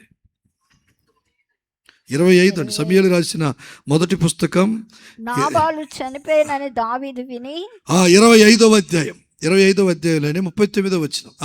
నాబాలు చనిపోయినని దావీదు విని యెహోవా నాబాలు చేసిన కీడును అతని తల మీదకి రప్పించును. నాబాలు చేసిన కీడును, చెప్పండి, నాబాలు చేసిన కీడును నాబాల మీదకే తెప్పించను. అంటే నాబాలు ఏం చేశాడు? కీడు చేసిన వాడు. చెప్పాలా? భాగ్యవంతుడుగా బ్రతకాల్సిన వాడు దౌర్భాగ్యవంతుడిగా మారిపోవటానికి గల కారణం ఏంటంటే కీడు చేసేవాడుగా ప్రవర్తించాడు. 1 కృతజ్ఞత లేకుండా బ్రతికాడా? 2 పనికిమాలిన పనులు చేశాడా? 3 చెప్పాలా, కీడు తలపెట్టాడంట. ఎవరికి కీడు చేయాలని? ఎవరికి? నేను ఒక మాట చెప్పనా, పొరపాటును కూడా మనకి కీడు చేసిన వారికి కూడా మనం ఏం చేయకూడదు?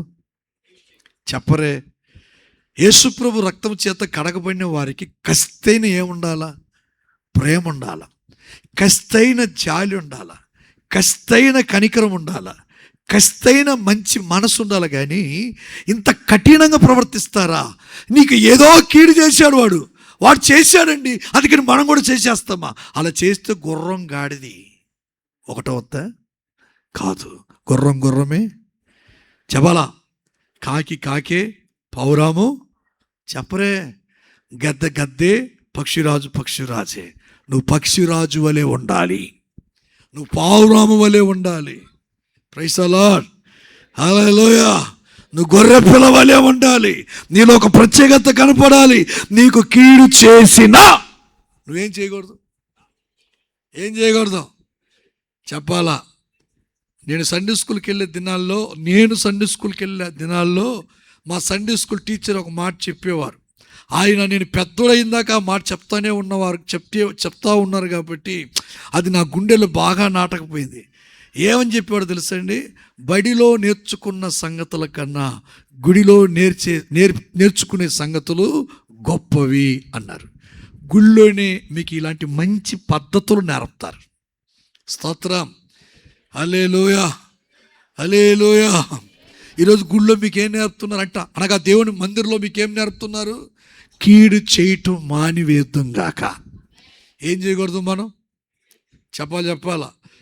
కీడు చేసే మనస్సు మనకు ఉండకూడదు. ఎవరైనా నీ కీడు చేశారనుకో, నువ్వు దాన్ని మనసులో పెట్టుకొని రివెంజ్ కొరకు కూడా తిరిగి ఏం చేయకూడదు. వాళ్ళకి కీడు చేయక ఏం చేయాలి? వాళ్ళకి మేలు చేయి. నీ మంచితనం ఏంటో బయటపడద్ది. ఇంకొక మాట చెప్పనా, మెత్తటి చెప్పుతో ఎన్ని పళ్ళు ఉన్నాయి? 32 36 ఎన్ని పళ్ళు అమ్మా? 32 32 పళ్ళు ఊడిపోయినట్టు ఒక దెబ్బ కొడితే ఎంత ఫీలింగ్ ఉంటుందో అంత ఫీలింగ్ వస్తుంది. ఎవరికి? నీకు ఎవడైనా కీడు చేస్తే 1 కేజీ చికెన్ తీసుకెళ్ళి ఇవ్వు. 1 కేజీ చికెన్ ఏమండి, మంచి దమ్ బిర్యానీ తీసుకెళ్ళి ఇవ్వు. ఎలా ఉంటుంది తెలుసా ఫీలింగ్? అబ్బా, మొన్న కాదా వీడికి అంత కీడు చేశాం, ఇప్పుడు బిర్యానీ తీసుకొచ్చి ఇచ్చాడే అని అస్సలు ఆశ్చర్యపడిపోతాడు. నీ కీడు చేశాడని కీడికి ప్రతి కీడు చేయక ప్రతి కీడుని మేలుతో జయించుదుము గాక. ఆమేన్, హల్లెలూయా. ఇంకొక మాట చెప్పి ముగిస్తా. చాలా రాసుకున్నాను, ఏమండి, ఒక 6-7 పాయింట్లు రాసుకున్నాను. నేను 4 చెప్తాను మీకు. 4 చెప్తే అప్పుడు ఇంకొకసారి మీ పాస్టర్ గారు పిలుస్తారు. ఇంకెప్పుడైనా వచ్చినప్పుడు 3 చెప్తా. ఏమండి, ఇంకొక పాయింట్ అందులోనే రాసి ఉంచారు, చదువుదాం. 39 వచనాన్ని చూద్దాం. నాబాలు చనిపోయిన దావీదు విని యెహోవా నాబాలు చేసిన కీడును అతని తల మీదకి రప్పించను కనుక తన దాసునైన నేను కీడు చేయకుండా నన్ను కాపాడి నాబాలు వలన నేను పొందిన అవమానము.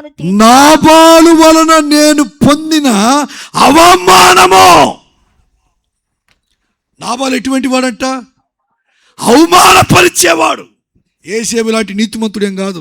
ఆమెని నేను అవమానపరచటానికి ఇష్టపడక రహస్యముగా విడనాడి తిని అంటాడు. ఎవరు చెప్పాలా? ఇప్పుడు నాబాలు ఎటువంటి వాడంటే అవమానపరిచేవాడు. నా వైపు చూడండి అందరూ. హలో, మిమ్మల్ని మీరు చిన్నోళ్ళు పెద్దోళ్ళు దయతో ఎవ్వరిని అవమానపరచకండి. స్తోత్రం, ఆమేన్. నాకు ఒక బాధకరమైన విషయం ఏంటా? సొంత కుటుంబస్తులు ఏం చేస్తున్నారంటే ఇప్పుడు అవమానపరుస్తున్నారు. భార్యే భర్తను అవమానపరుస్తుంది, భర్త భార్య, కుటుంబమే. బయట వాళ్ళతో తర్వాత సంగతి. ఫ్యామిలీ దేవుడిచ్చే గొప్ప వరం. ఆమేన్ అనొచ్చుగా? చెప్పండి. బంధాలు చాలా విలువైనవి. నా మాటలు మీకు అర్థమవుతున్నాయా? బంధాలు చాలా, ఎప్పుడో తెలుసో తెలియకో ఎవరినో ఎక్కడో ఏ సందర్భంలోనైనా అవమానపరిచుంటే దయతో ఒక్కసారి క్షమాపణ కోరి వారితో సమాధానపడు. నీ జీవితం మరొకలా ఉంటుంది. ప్రైజ్ ది లార్డ్, హల్లెలూయా. అవమానపరిచాడంట. ఎవరో నాబాలు. ఎవరిని? దావీదుని. అసలు దావీదు రేంజ్ ఏంటి, నాబాలు రేంజ్ ఏంటి?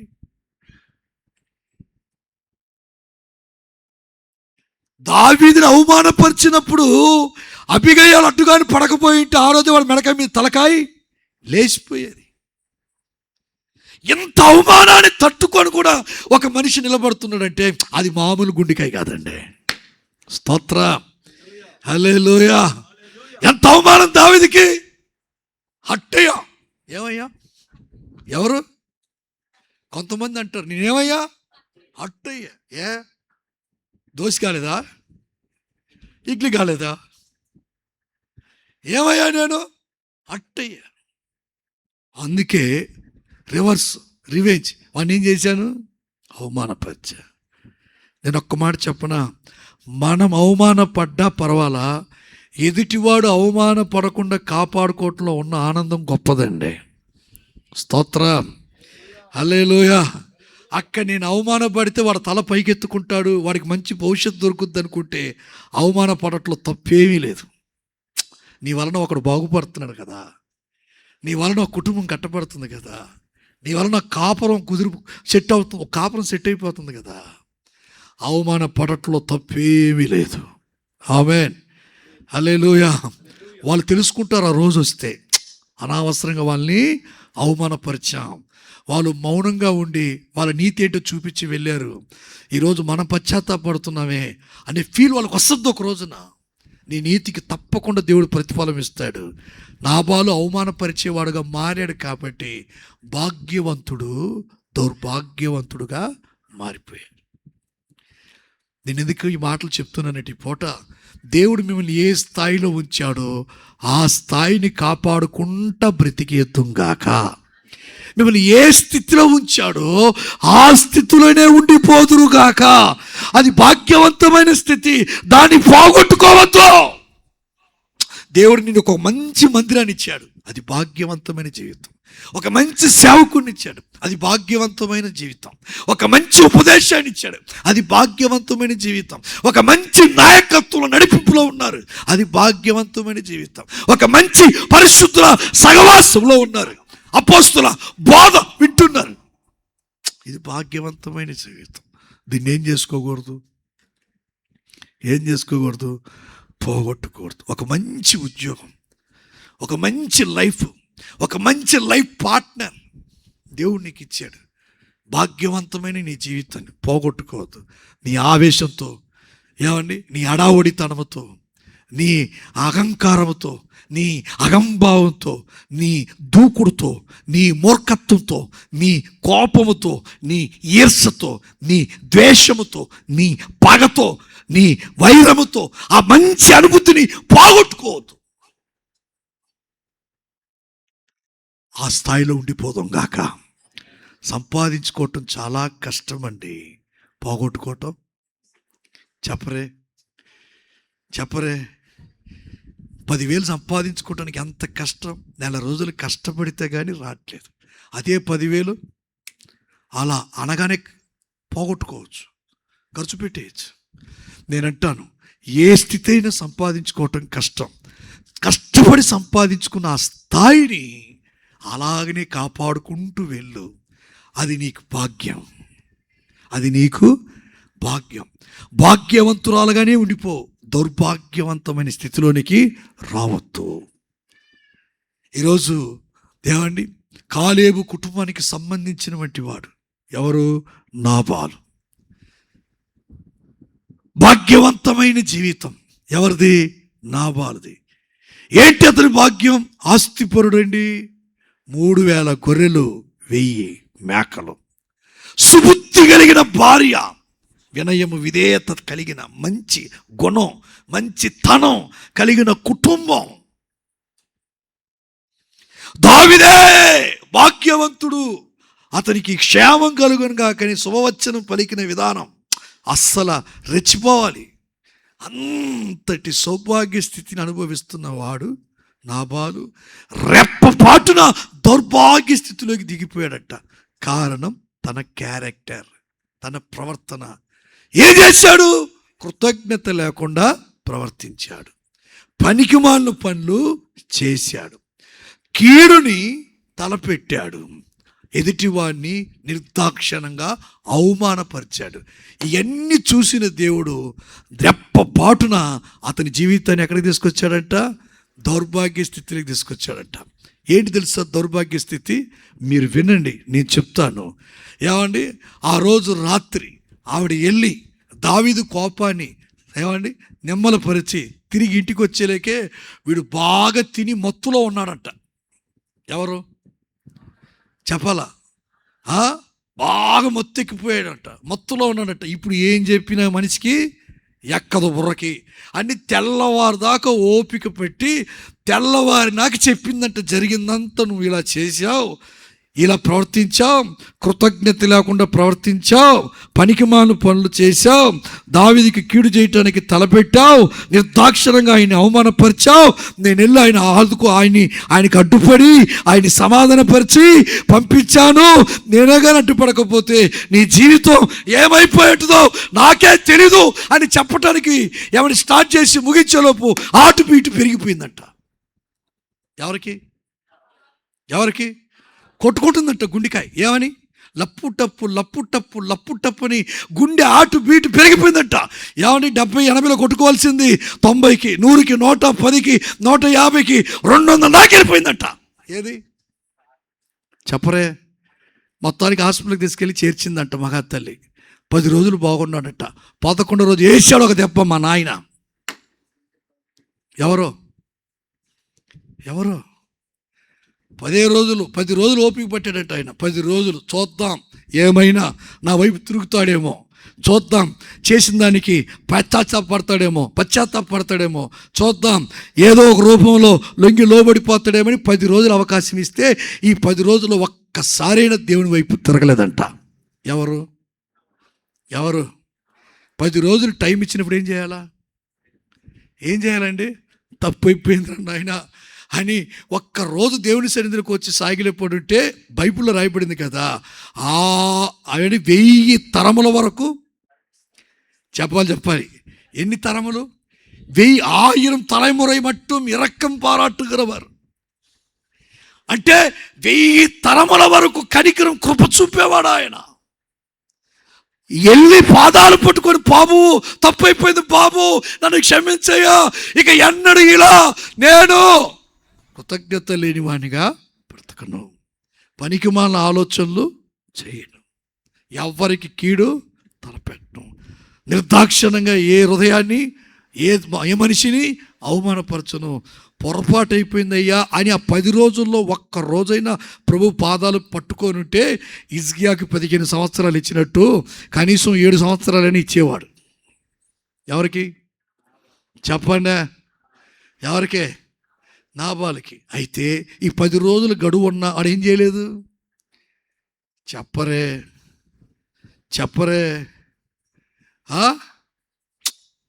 సద్వినియోగం చేసుకోకుండా అలాగనే ఉండిపోయాడంట.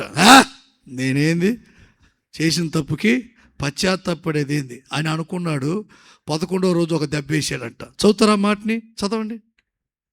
అక్కడే ఉదయమున నాబాలుకు